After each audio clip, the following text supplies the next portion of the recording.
Population ya Otuele basiliki na basoda contre agression ya Kagame. Basoda batomboki. Trop c'est trop. Lelo yango boza komona. Trop c'est trop. Population etomboki.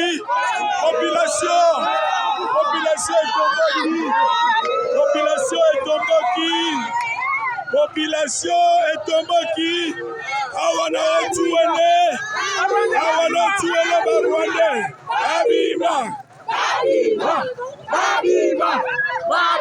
Kagame.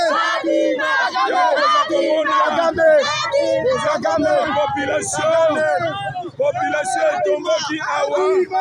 Population etomboki awa na province ya Otuele. Population etomboki awa na province ya Otuele. Ba-étudiant na ba-militaire basali sitting ya minene. Donc ndenge boza komona baza kokende na parlement, baza kokende ko déposer memo na bango. Alors c'est ça. Population esiliki makasi contre agression oyo ba terroriste baza kosala yango na pays na biso. Alors boza komona ba étudiant baza kokende na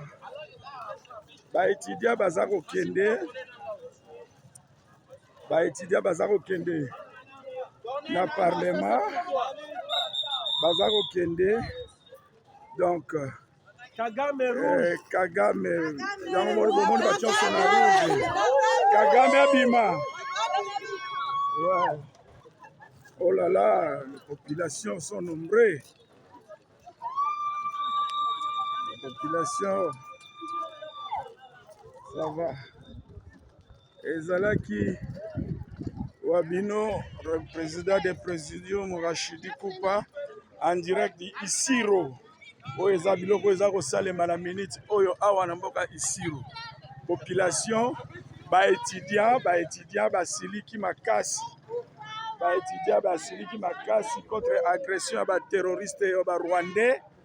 Alors eza kolekama a live awa na Isiro.